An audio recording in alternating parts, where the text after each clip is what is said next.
일이 있어 전국 정치네 먼데 죄인 돌아왔도다. 부친께서 친히 마중 나가서 이런 자식 도로 찾았네. 주여 영광 주께 돌리세. 하늘 빗바소리 울리네.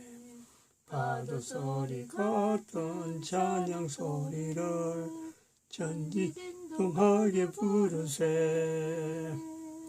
기쁘니 하나님 말씀 창세기 3장입니다. 창세기 3장 1절에서 6절 말씀입니다. 창세기 3장 1절에서 6절 말씀 교독합니다. 1절 말씀 제가 먼저 받들어 봉독드립니다. 여호와 하나님의 지으신 들짐승 중에 뱀이 가장 강교하더라. 뱀이 여자에게 물어가로되 하나님이 참으로 너희들의 동산 모든 나무의 실과를 먹지 말라 하시더냐.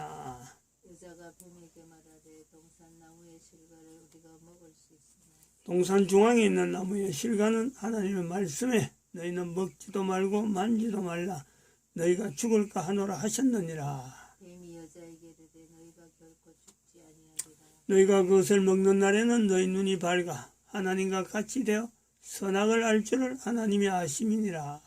여자가 그 나무를 본즉 먹음직도 하고 보암직도 하고 지혜롭게 할 만큼 탐스럽기도 한 나무인지라. 여자가 그 실과를 따먹고 자기와 한 남편에게도 주니 그도 먹은지라. 아멘.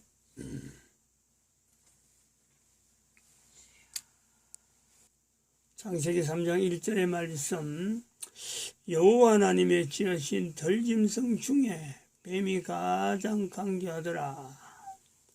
들짐승 중에 분명히 들짐승이라고 하는 표현 속에 뱀이라고 하는 하나의 개체물이 지목이 됩니다. 그러나 이것은 또 다른 한편으로는 가장 강교하더라를 나타내는 어떤 그 기록물을 남기는 입장에서 표현하는 하나의 대상물이로 우리가 볼 수 있다. 설명이 좀 길 수 있기 때문에 그래서 계시록 21장에서 말씀하기 20장에서 말씀하죠. 옛 뱀이라고 사탄이다 마귀다 하는 그 뱀이 바로 이겁니다. 그러면 가장 강교하더라. 창세기 3장에서 가장 강교하더란 이 표현이 기록이 되어진 이후로 지금 인류 사회가 2021년을 맞이하는데 인류사 전체에서 뱀에게 즉 사탄으로 말미암은 인류사 전체에서 가장 강교한 하나의 조직체가 있죠. 조직체. 그 조직체 때문에 우리 인류는 지금 인류 종말 시대를 맞이하게 된 그 사건이 우리가 인지를 해야 됩니다. 그거 연결하지 않으면 안 되죠. 아무것도 좀 근거가 없는 게 됩니다. 그저 지나가는 소문 듣고 이렇게 될 거야 저렇게 될 거야 라고 하는 거예요. 1500년간 있던 이 교황제도가 있었으므로 인류는 마침내 인류 종말 시대를 맞이하게 됐다라는 거죠. 그래서 가장 강교한 이 개체물이 우리는 지금 교황 제도를 통해서 즉 교황이죠. 교황이라는 이런 제도를 통해서 인류는 이게 인지가 돼야 돼. 가장 강교한 실체가 우리 옆에 있었기 때문에 즉 사탄인데 바로 그 사탄을 교황으로 덧입혀서 지금 인류를 지금 엉망으로 만들어 놨구나. 이걸 인정할 필요가 있단 말이죠. 이런 인정이 즉 교황이라는 것 자체가 교회잖아요. 교회. 하나의 교회가 이게 억길로 나가지고 전 인류를 하여금 지금 엉망으로 만들어놨단 말이죠. 돌이킬 수 없도록 만들어놨어요. 인류 종말 시대를 맞이한 게 그렇잖아요. 또 하나의 우리가 이 교회를 봐야 됩니다. 가장 강교한 실체로서 남겨지는 인류사회에서 남아있는 하나의 조직, 그것도 교회죠. 유대교죠. 유대교라고 할 수 있는 유대인들, 지금의 이스라엘. 가장 강교한 실체로 인지가 돼요. 가장 강교한 실체입니다.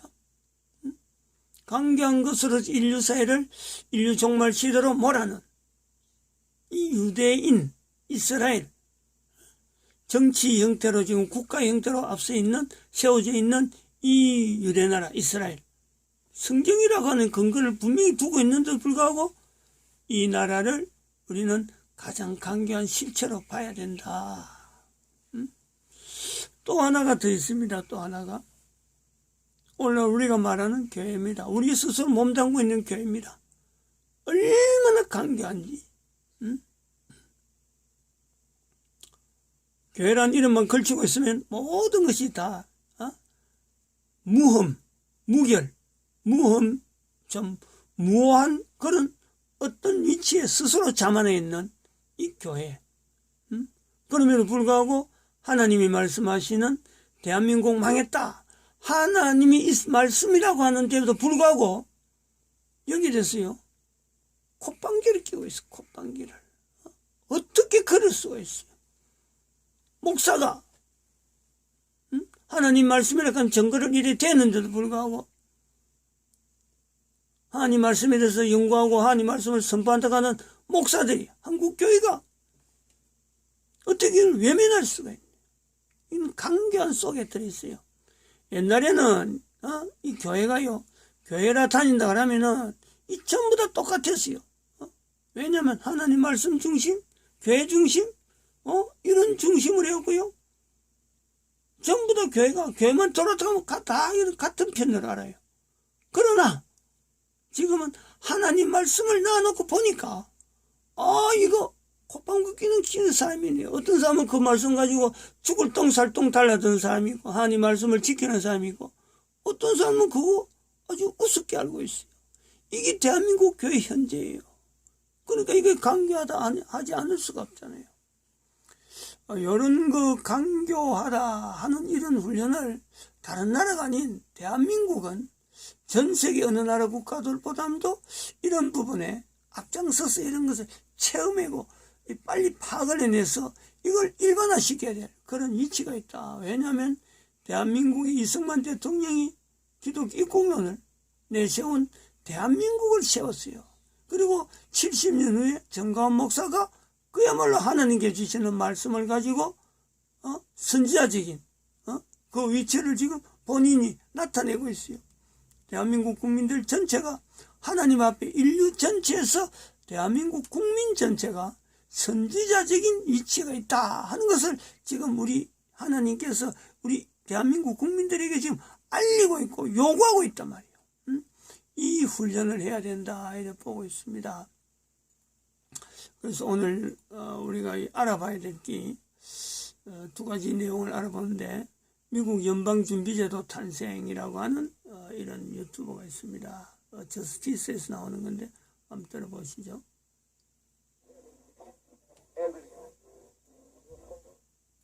안녕하세요. 저스티스입니다. 이번 시간에는 미국 연방준비제도의 탄생에 대해서 알아보도록 하겠습니다. 여러분 좋아요 한 번씩만 눌러주시면 감사하겠습니다.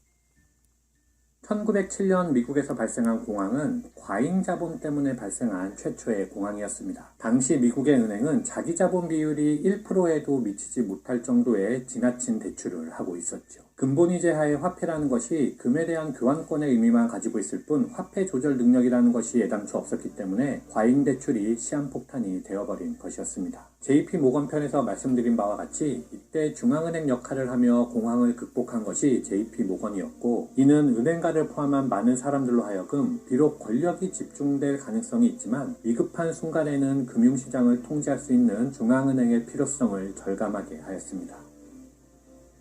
따라서 1908년 올드리치 브리랜드법이 통과되어 의회 통화위원회가 설치되었고 넬슨 올드리치 상원의원이 위원장이 되었습니다. 참고로 넬슨 올드리치의 딸 아비가일이 석유왕 록펠러의 아들 록펠러 주니어와 결혼하여 그들은 사돈지가 아니죠. 그리고 1910년 11월 조지아주 지킬섬에 있는 JP 모건의 별장에서 비밀회의가 열렸는데 올드리치 외에 그곳에 모인 인원은 뱅커스 트러스트사 회장 벤저민 스트롱, JP 모건은행 사장 사장 헨리 데이비슨, 뉴욕 퍼스트 내셔널 은행장 찰스 노튼, 재무부 차관보 피아트 앤드류, 내셔널 시티 은행장 프랭크 벤더리프, 쿤앤 롭사의 공동경영자 폴 와버그, 이렇게 6명이며 이들은 대부분 로스차일드, JP모건, 록펠러 등 3대 금융가문의 사람들입니다. 이 중에서 실질적인 모임의 중심은 로스차일드의 대리인 폴 와버그였고 그들은 10일간의 회의 끝에 연방준비은행법의 초안을 마련하였죠. 이후 1911년 1월에 미국 통화위원회는 중앙기관을 설립하여 화폐를 발행하고 각 주마다 지방기관을 설립하여 대출을 집행하며 중앙기관은 각 은행의 대표들로 구성된 이사회가 통제하는 이른바 올드리치 플랜을 발표하였습니다. 올드리치 플랜은 발표하자마자 큰 파장을 몰고 왔습니다. 시민들은 화폐 발행권이 단일화되는 것도 모자라 그에 따른 통제권까지 은행가들에게 독점시키겠다는 것에 분노한 것이었죠. 올드리치 플랜은 은행업계를 제외하고는 그 어떤 지지도 받지 못하였기 때문에 결국 부결되었습니다. 하지만 1912년 16년 만에 민주당에서 당선된 우드로 윌슨 대통령과 그의 보좌관 윌리엄 제닝스 브라이언은 자신들이 금융에 실패한 정부가 되는 것을 원치 않았기 때문에 은행이 기업이나 개인 혹은 연방정부를 쥐락펴락할 수 없게 하겠다며 적극적으로 국민들을 설득했습니다. 결국 올드리치 프로젝트와 크게 다를 바 없는 연방준비법이 1913년 9월 18일 하원을, 같은 해 12월 19일 상원을 각각 통과하게 되었죠. 드디어 미국에서 연방준비제도 이사회를 비롯한 12개의 지역 연방은행을 주축으로 하는 중앙은행 카르텔이 탄생하였고 1914년 11월 16일 미국의 연방준비은행이 정식으로 개장하였습니다.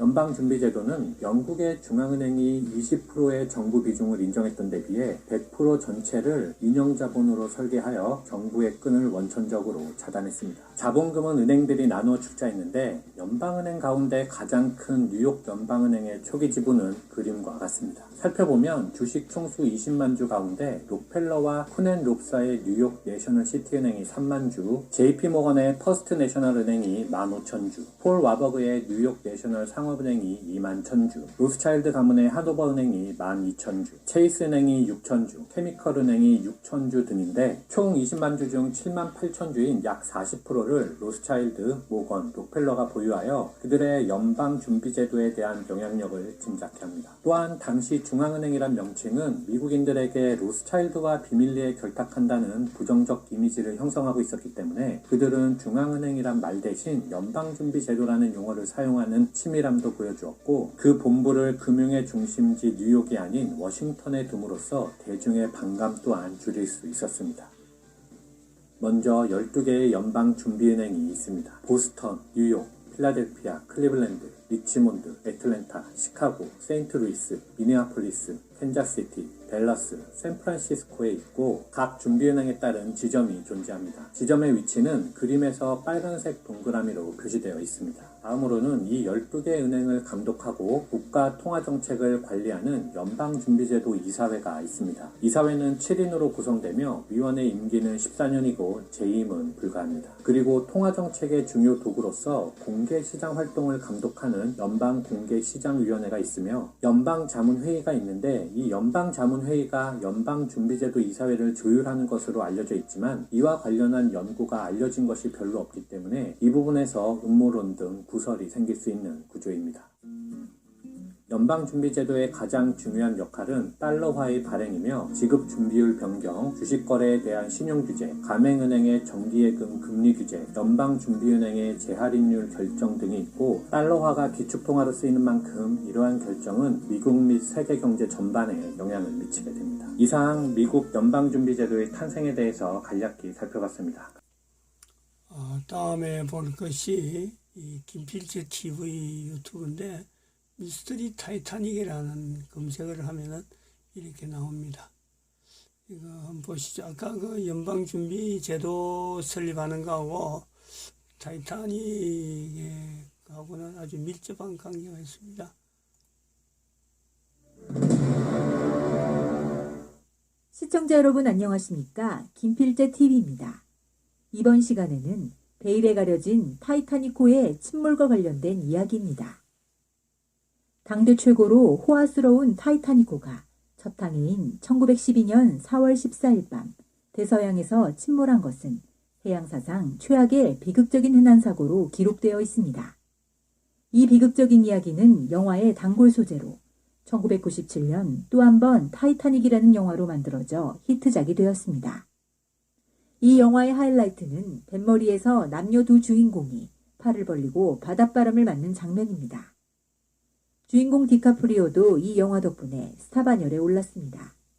당시 건조사상 세계 최고의 호화 여객선이었던 타이타닉호는 총 46,328톤, 전장 268m, 높이 22m로 바다 위의 궁전이란 칭송을 들었지만 첫 항해 도중 빙산과 충돌해 침몰했습니다. 승객과 승무원 2,200여 명 중 1,700여 명이 익사하고 생존자는 불과 500여 명이었는데 이 배는 음모에 의한 침몰설과 우연일 수 없는 사실들이 얽혀 있어서 지금도 풀리지 않는 미스테리로 남아 있습니다. 수많은 사람들이 이 침몰선의 잔해를 찾고자 노력한 끝에 1985년 뉴펀들랜드에서 640km 떨어진 차디찬 바닷속 3,900m 아래에서 미국의 해양학자 로버트 빌라드 일행이 타이타닉호를 발견했습니다. 이들은 학자적 양심에서 타이타닉호의 유물에는 손을 대지 않고 영국의 인양회사에 정보를 넘겨주었습니다. 이 정보를 받은 영국의 인양회사인 RMS 타이타닉사가 침몰선에서 많은 유물과 보물을 건져냈습니다. 이들은 인양한 보물들을 가지고 세계를 돌며 타이타닉 유물 전시회를 개최해 해마다 수천만 달러씩 벌어들이고 있습니다. 더구나 1997년 흥행에 성공한 영화 타이타닉에 힘입어 전시회마다 인파가 줄을 잇고 있습니다. 실제로 타이타닉호는 건조 당시부터 숱한 화제를 불러일으켰습니다. 이 배의 재원이나 규모, 호화로움 등 모든 것이 세계 최초, 최대, 최신 등의 수식어가 붙은 바다 위의 궁전 같은 여객선이었던 것입니다. 이러한 배가 첫 항해에서 빙산과 충돌해 반동강으로 깨져 침몰했다는 것은 여러모로 의구심을 자아낼 수밖에 없었을 것입니다. 그래서 사고 후 여러 청문회가 열렸지만 침몰선을 인양하지 못해 과학적인 규명은 불가능했습니다. 또한 왜 빙산을 피하지 못하고 침몰했는가도 선장이나 갑판장, 기관사 등이 모두 사망해 밝혀진 것이 없습니다. 그래서 나온 것이 음모설인데 가장 핵심이 될 만한 것은 두 가지입니다. 첫 번째 음모론은 배를 건조한 선박회사가 부도 직전이었는데 부채를 갚기 위해 엄청난 보험을 들고 배가 쉽게 침몰하도록 건조했다는 것입니다. 타이타닉 침몰의 내막을 자세히 들여다보면 실제로 여러 가지 의문스러운 점이 많습니다. 거대한 규모와 최고의 안전을 자랑했던 호화 여객선이 빙산에 살짝 부딪힌 사고로 3시간 만에 침몰할 수 있을까? 그리고 어쩌다 1,500명 이상의 희생자가 나오게 되었을까? 이에 대한 답은 침몰한 타이타닉호의 주인인 화이트 스타라인사가 보유한 또 다른 호화 여객선 올림픽호와 관련이 있다고 볼 수 있겠습니다. 당시 세상의 어떤 호화 여객선에도 밀리지 않을 만큼 훌륭한 시설과 규모를 자랑했던 타이타닉호와 올림픽호. 두 배는 묘하게도 외관은 물론 내부 구조가 거의 같았습니다. 바로 이 점이 타이타닉호 사고 후 세간에 의혹의 불씨를 제공합니다. 타이타닉호를 진수하기 2년 전 올림픽호는 처녀 항해에서 예인선이 선미에 말려 들어가는 사고가 일어나 수리를 위해 독에 들어갑니다. 하지만 수리 후에도 1년도 채 되기 전에 잦은 사고를 일으키며 회사의 애물단지로 전락했습니다. 거듭된 사고에 따른 수리비도 어마어마했습니다. 수리보다는 스크랩, 즉 배를 해체하여 고철로 만드는 편이 낫겠다는 의견도 많았지만 화이트 스타라인사는 계속해서 수리만을 고집했습니다. 한편 타이타닉호는 완성 직후 약 100만 파운드 상당의 보험을 듭니다. 이는 배를 건조하는 데 든 비용의 3분의 2에 해당하는 거액이었습니다. 이러한 정황 때문에 화이트 스타라인사가 보험금을 노리고 수리 중인 올림픽호와 타이타닉호를 바꿔치기 한 것이 아니냐는 의혹을 사게 되었습니다.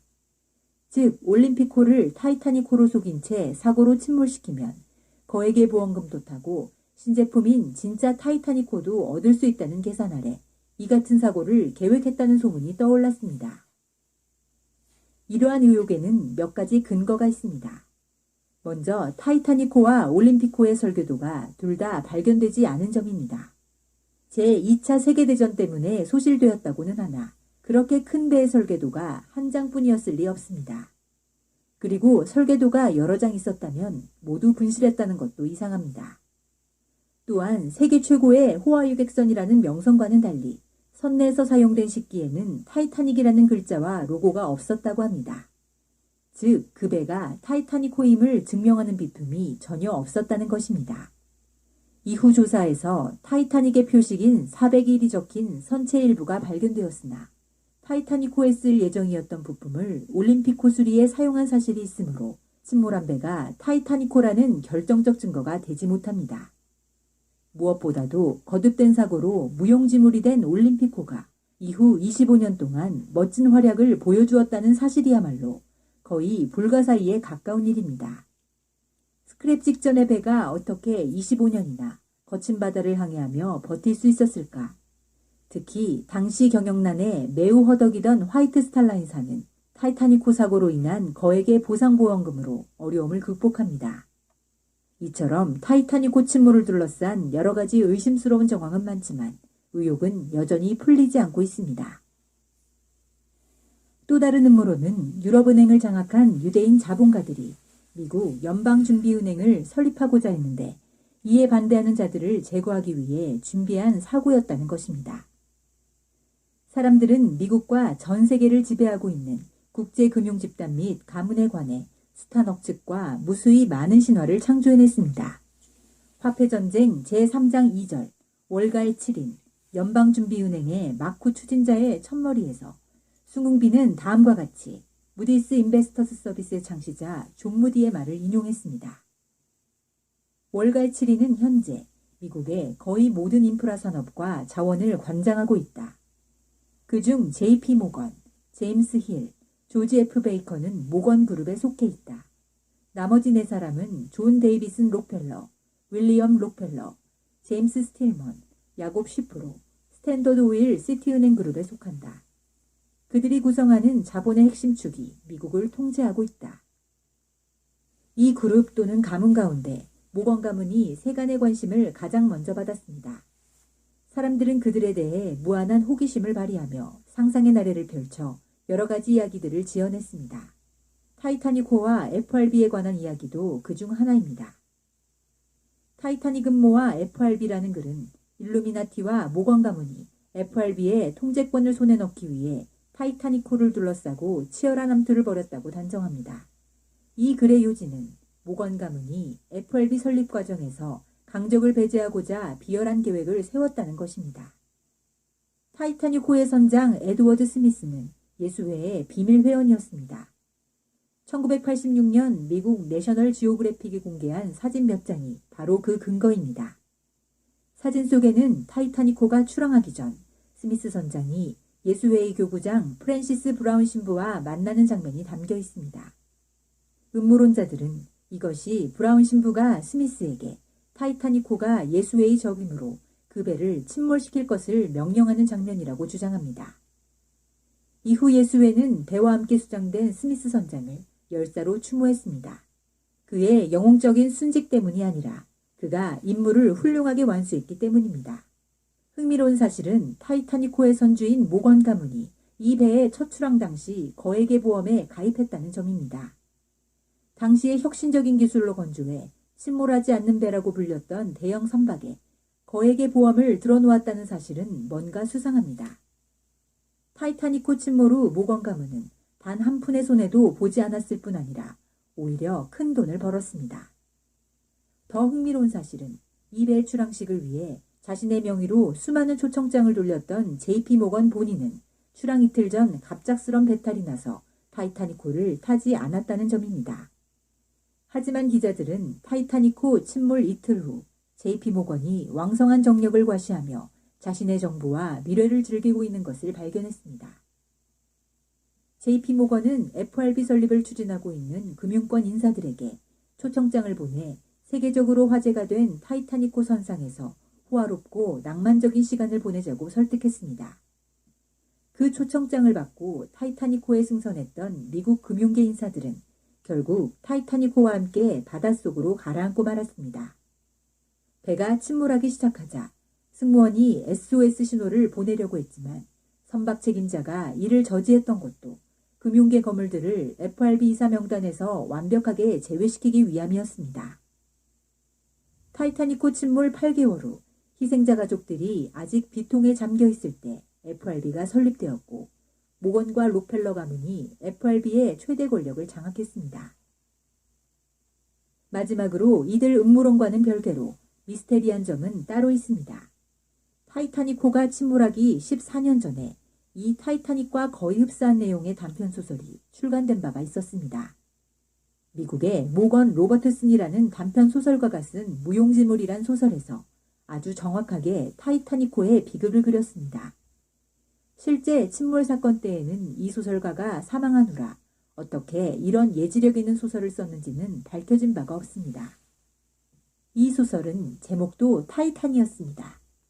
호화 여객선이라는 점을 비롯해 첫 항해의 사고, 출발 항구도 같은 사우스햄튼, 북대서양에서의 침몰, 빙산 충돌로 인한 침몰, 4월이라는 침몰 일시, 배의 길이, 세개의 프로펠러, 승선 인원수, 구명 보트수 등이 정확하게 일치했습니다. 이 소설가는 또 하나 신비한 단편을 썼는데 이 소설을 집필하던 시기에는 상상도 못할 비행기 폭격에 관한 내용이었습니다. 소설에서는 비행기에 기관총을 장착하거나 폭탄을 적재하여 도시를 폭격하는 끔찍한 참사를 그렸습니다. 그로부터 30년 후 1941년 12월 8일 소설의 내용처럼 일본군이 하와이 진주만을 비행기로 기습 공격했습니다. 지금까지 시청해주셔서 감사합니다. 김필재 TV였습니다. 이 내용을 그냥 한편에 지나가는 자료로만 들으면 큰 오산입니다. 지금 현재 살아가면서 이런 내용을 통해서 인류 전체에 성경에서 표현하고 있는 가장 강교한 사탄의 그 놀이에 지금도 수많은 사람들이 수많은 곳곳에서 어쩌면 돈이라고 하는 하나의 매체를 통해서요 강교하기 이를 데 없는 그런 공작 속에 내 개인이 살아가고 있다. 이것을 바로잡을 수 있는 것은요 교회밖에 없어요. 즉 교회가 회개하는 길 밖에는 교회가 하나님 앞에 간구하는 것 외에는요 길이 없습니다. 마칩니다.